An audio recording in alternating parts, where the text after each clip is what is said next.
Hi everyone, my name is Paul Sebastian, and today I'm going to talk to you about The Psychology of Persuasion by Robert Cialdini. First, I'm going to give you a summary of the book, and then I'll explain three important takeaways. In this book, Robert Cialdini explains his enthusiasm in trying to figure out the fundamental tenets of compliance. More specifically, what are the actions that causes one person to succumb to the influences of another person? So he decides to seek out the information to answer this question. And he looks into different experiments that showcase different strategies that people like salesmen, conmen, and even cult leaders have used to try to influence others. He ultimately points out these historic experiments and his own personal experiences, and eventually comes to six fundamental categories of human behavior that directs us to say yes.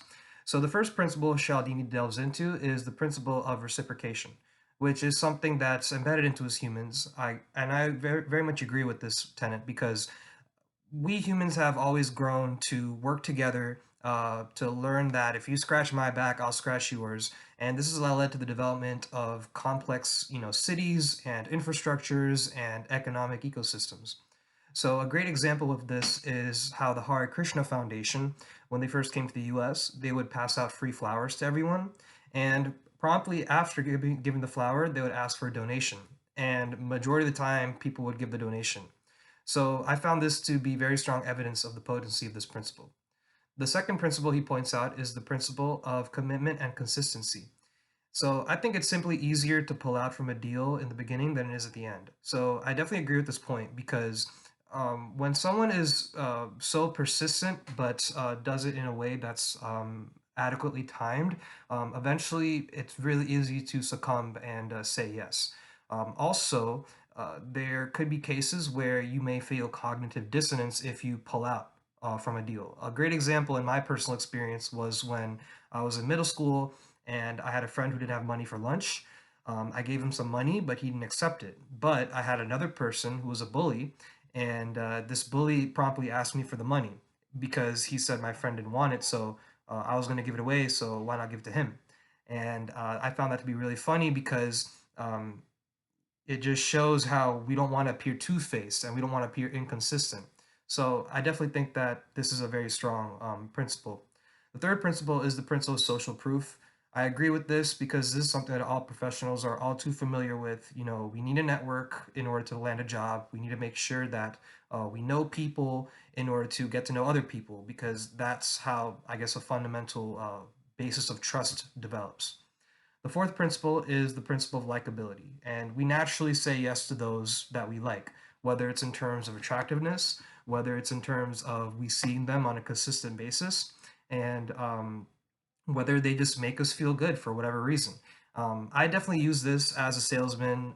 When I'm cold calling clients, I try to come across very smooth, suave, very friendly, and I try to bring them the joy of experiencing who I am rather than selling the product first.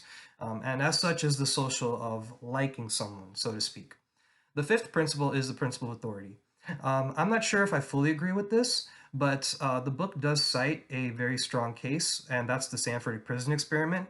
Some of you may have heard of it, where some people were acting as prison guards, and they had another group of people act as prisoners. And long story short, they actually had to cut the experiment short.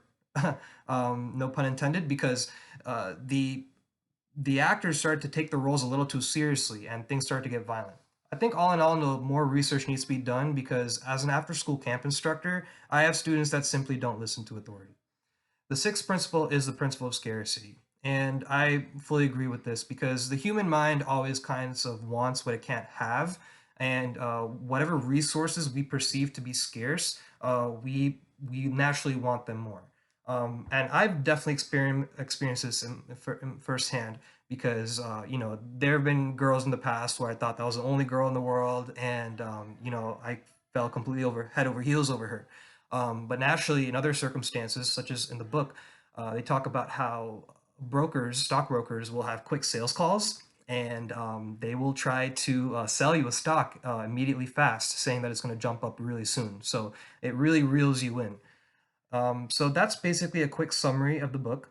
Now, I'm going to talk to you about three fundamental takeaways, and I'm going to more specifically focus on what I have learned about myself through the lens of these six categories, and what I've learned about others through this lens of six categories, and what I'm ultimately going to do moving forward as a leader to use these six categories to my advantage.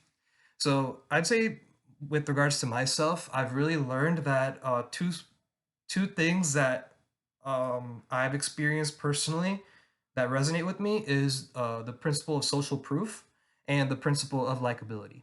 So, you know, I have worked for two different Big Four firms, PricewaterhouseCoopers and Ernst& Young. I'm also the founder of the Association of Fraud Examiners for the Palm Beach County, and I'm currently serving as the Director of Technology and Communications. So, me being a junior level professional, it's really cool because I'm amongst professionals with 30, sometimes maybe 40 more years of experience than I do, and I'm on the board with them.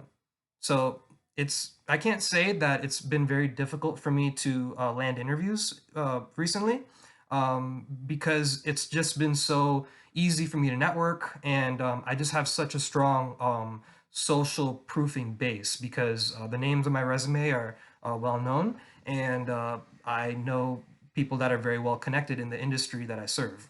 So yeah.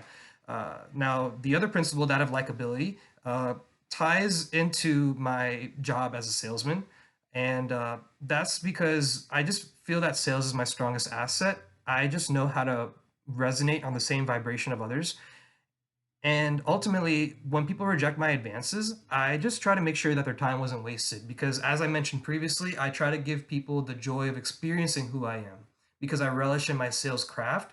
And by giving my all, it makes other people like me, even though they know that I'm just targeting them to sell them something because um, they appear so flattered that I'm trying so hard to sell them, and it's actually quite refreshing to their day despite it being a minor inconvenience.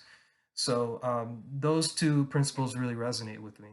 Now, two principles that I've seen other people use on me is illustrated by reciprocation and commitment and consistency. I've had plenty of friends in my life try to shower me with gifts and money, only to get mad at me because I guess I wasn't so fully aware of this principle being used on me. Because they would expect me to give them money or gifts in return, and I wouldn't do it. Most specifically, my brother actually, but he always tried to give me money or gifts in order for me to visit him in San Francisco. So I thought that was really funny because I got a phone call from him about a week ago, and he was yelling at me over the phone about how he sent me so many gifts for Christmas and my birthday, but I still haven't visited him yet. And this was just completely unbeknownst to me. So it's a very funny aspect of human behavior, that we always try to expect something in return, even though we try to make it seem like we don't expect anything in return when we try to give gifts to other people. Now, with the commitment and consistency principle, I definitely have experienced this firsthand through an ex-girlfriend who I initially wasn't interested in at all, but she would message me on key dates and just be quite persistent but polite. Like my birthday, Valentine's Day, Easter, Christmas. She was always wishing me, wishing me well on key dates. And on uh, one weekend, she said she was in my city, and she asked me to meet up, and I relented, and we ended up dating for 2 years.